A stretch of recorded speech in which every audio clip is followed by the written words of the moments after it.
Hey, we are the Lab Doctors. I'm Amanda. I'm Dorothy. And I'm Zhao Yong. We are biomedical researchers who realized we still have a lot to learn about science. So why not join us on this quest? Hey everyone, welcome back to the Lab Doctors podcast.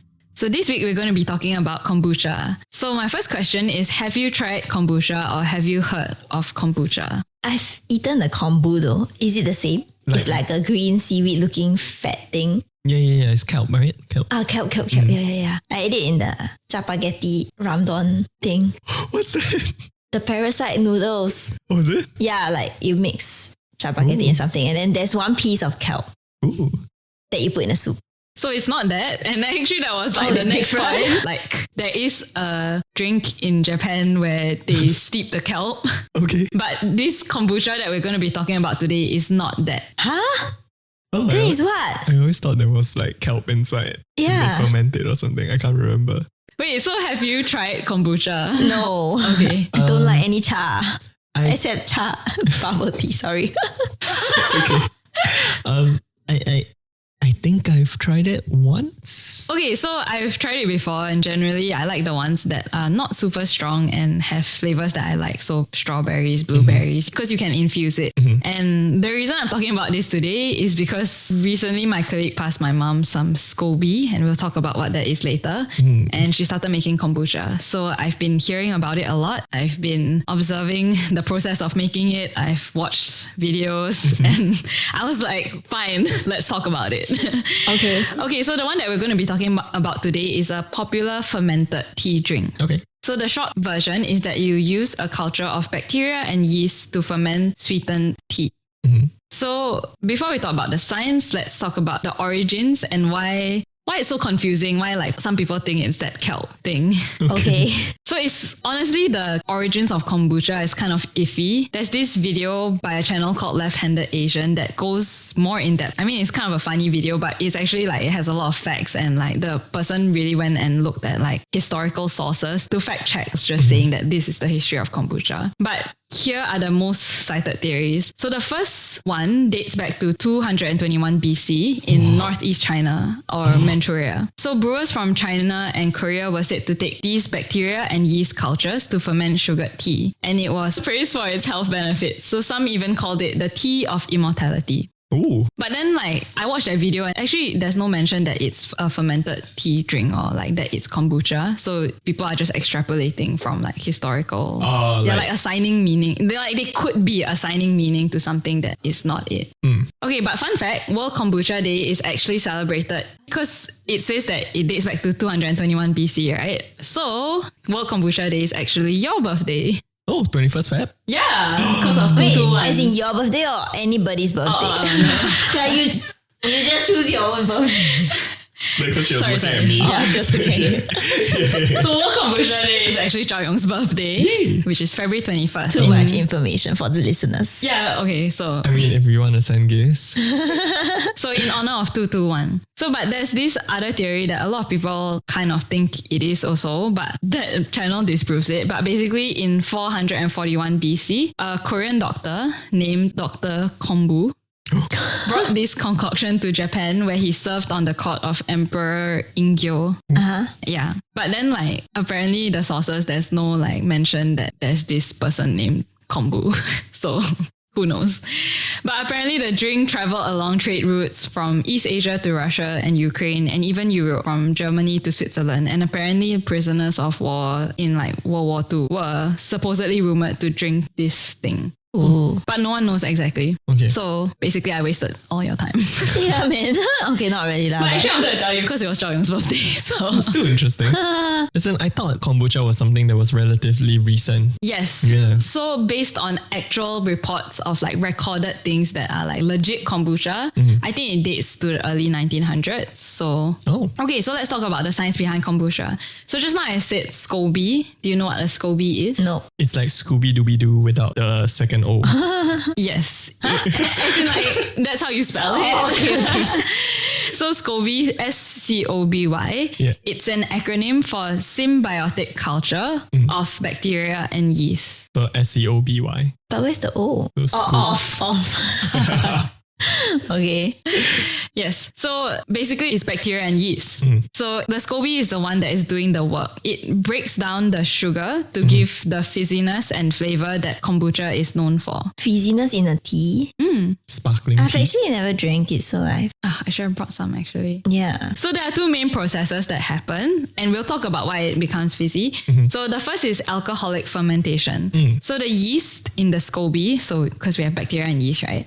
So yeast produces this enzyme called invertase, which breaks down sucrose to glucose and fructose. Okay. So remember, we're fermenting sweetened tea. So the sugar there is like the food for the yeast. Oh, so it must be like sugared tea. Yes, so that's Okay. why you can't use honey. Oh. And there's another reason that we'll go into later. So the glucose is further broken down into pyruvate and acetaldehyde, Oh. and finally ethanol, Oh. but only in trace amounts. So the ethanol that is produced in kombucha is less than 0.5% alcohol by volume.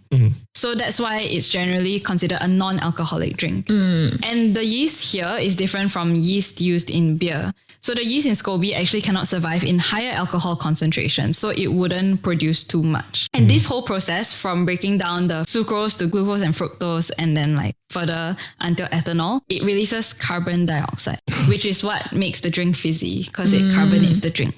Okay, so the second step is acetic acid fermentation. So do y'all remember what acetic acid is? Apple acid. Is it? Vinegar.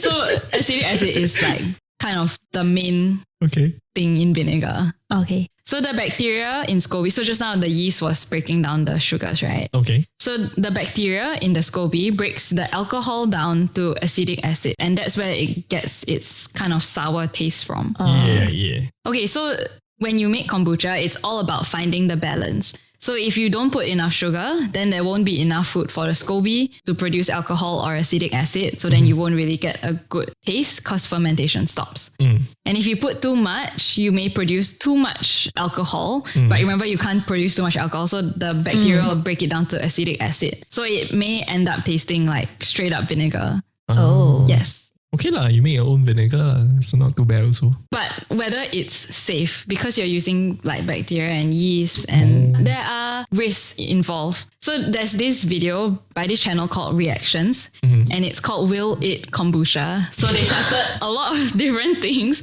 and actually it's quite interesting. They also go into like the science of like kombucha and then they tested a lot of different things. Like they tested cocoa powder, I think, but that created mold. Like you can actually see like this thing, like there's mold on it. As in, they're seeing whether whatever they put in will make kombucha. Yes, so they have a few parameters. So like doesn't have mold, is below a certain pH because you want to like confirm that it is producing acetic acid and like a few other things lah.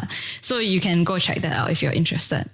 Okay, so how do you actually make it? So there are a lot of recipes and videos online. And honestly, why would you rely on an audio only podcast for this? But I feel like it is worth mentioning the abridged version of the steps. So first is the equipment that you need. So you have to use a glass container because metal can react with the acid produced in kombucha and hurt your SCOBY, whilst plastic may be a breeding ground for not so good bacteria. Okay. So glass is your best friend when making kombucha, and it also helps that you can sterilize it. Oh, So right, you right, can yeah. like, hot water. So in the end, we don't want to drink all these bacteria and yeast. No. Okay, so basically it looks like when it's fermenting, it looks like a few disc-like structures that are like kind of the consistency of like floppy crepes, but with more integrity.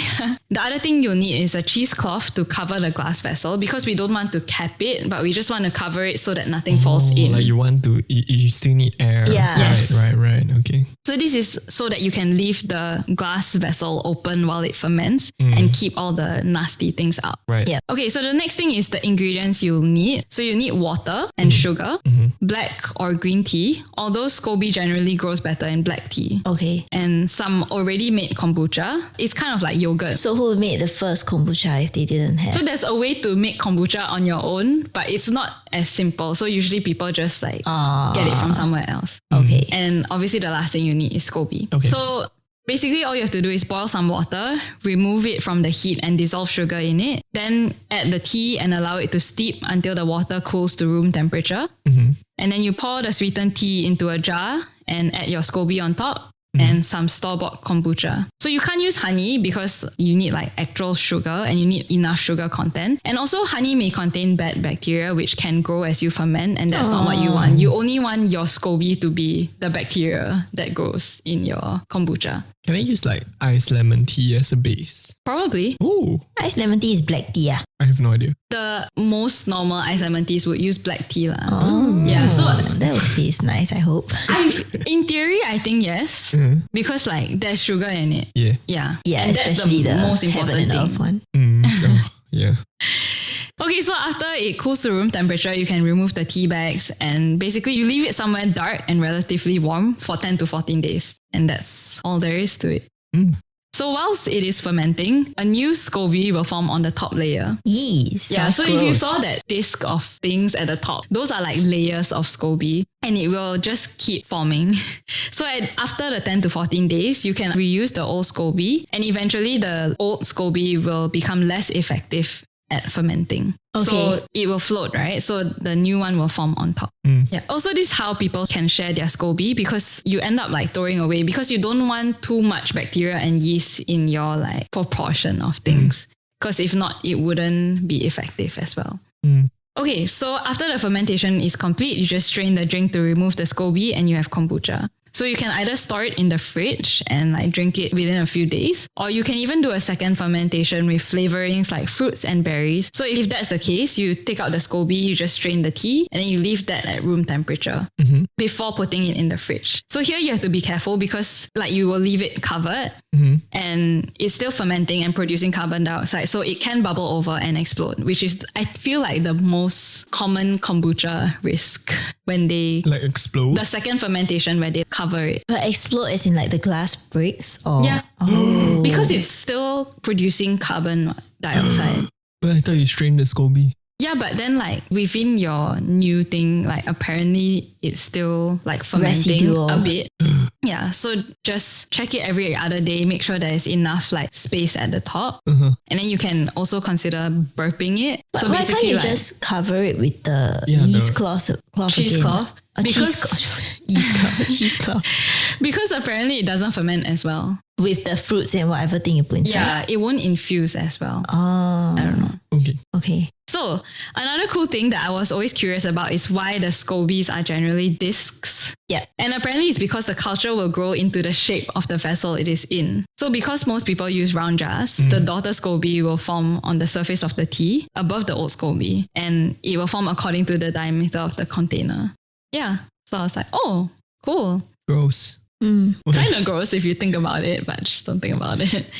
Okay, so we are reaching close towards the end.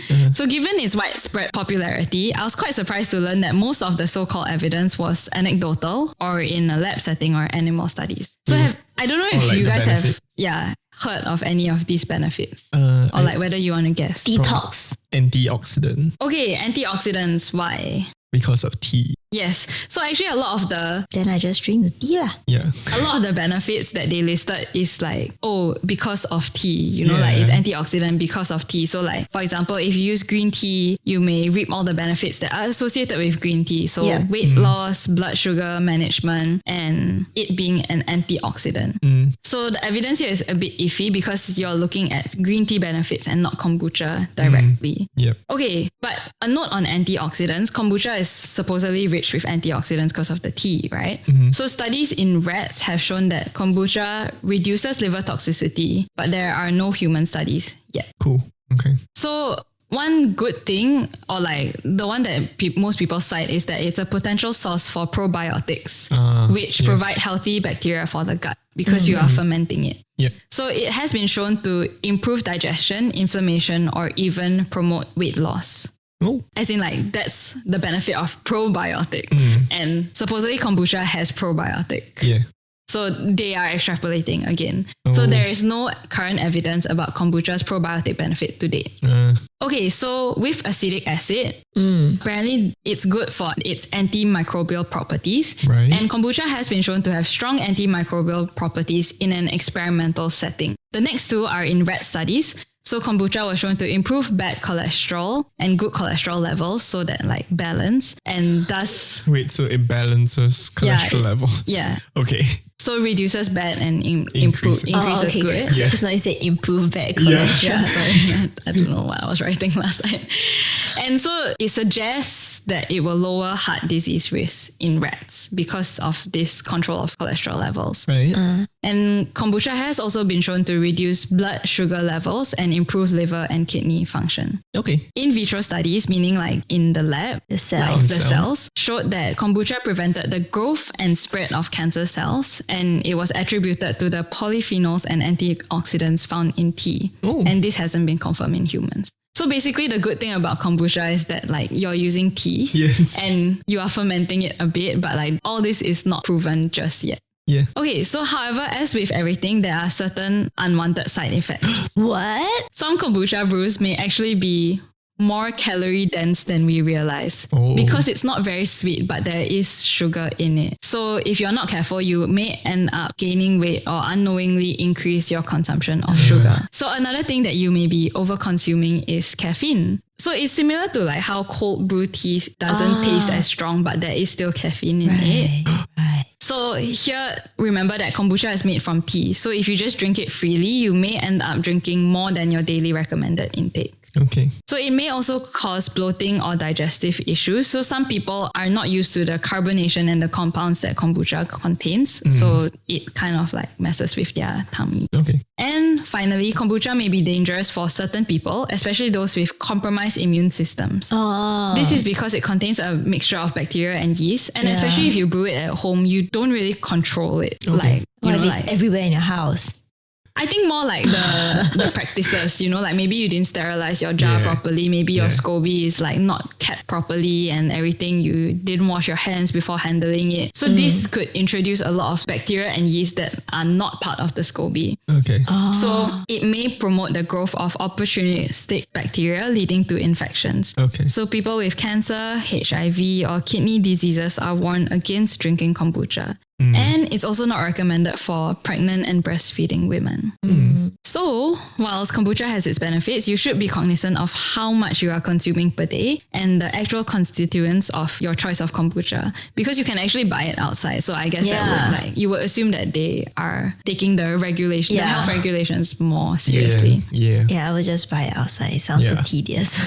I mean, it sounds like a hobby lah. Yeah, maybe. Yeah. Is it expensive though if you buy it outside? Yeah. Oh. Just drink tea lah. Yeah, just don't drink. It's generally recommended to limit your intake to 1 glass per day. But again, this varies widely. Yeah. So, actually, the last question was, are you going to start drinking kombucha? No, just drink cha. No. Okay. I mean, it sounds like Too much effort. no, and the whole like calories thing, like you don't know actually how much you're taking versus like, you know, because I'm fine drinking unsweetened tea, right? And if most of the benefits of kombucha comes from tea itself, then just drink tea lah. It's fine. Yeah, unless it tastes super nice, but I cannot comprehend it now because Yeah, because I will try it. Probably I not. actually, Dorothy, I was thinking about it and I was like, I don't think you will like it. Because it's a bit sour Yeah, like and not very vinegar. sweet. Yeah. And yeah, and actually, tea, which I'm like, I don't know whether you like tea. Because it's like, you know, I've seen you drink sweetened tea, but this is like in between unsweetened and sweetened tea, but like veering towards the unsweetened tea side and also sour. So I was like, yeah. But nowadays bubble tea I drink 25%. Okay. That's close to unsweetened already. No, Oh, true. I think not that bad. But the sour But you should thing, try it. Oh yeah, maybe I'll try it. But like, But it's quite expensive. I'll just take a card from you because I wouldn't buy. Oh, like try the one that my mom made. Sure. Oh, okay. Let me bring it tomorrow. But the vinegar thing, like I don't even like vinegar in my mee pok or whatever. So I don't think I like that. that taste. Wait, do you like vinegar? No lah, like I in certain dishes, I think it's okay. Yeah, but same. I mean, it is It's a like, it is a thing. Some people don't like vinegar. yeah. Yeah. Honestly, like there are some kombuchas that are too strong for my taste also. So the one that my mom makes apparently is very light. So Okay. cool. Thank you know, The number one listener. Yes. drink kombucha at your own risk. Make kombucha at your own risk. Just be wary of like what you are drinking. And as usual, subscribe to our YouTube channel and follow us on Spotify. A like and a comment will really help us out. You can also follow us on our social media, Instagram, Twitter, or Facebook, and feel free to DM us any questions. Alternatively, you can email us at thelabdoctors@gmail.com. We'll post the links in the episode description so you can check that out if you're interested. Bye.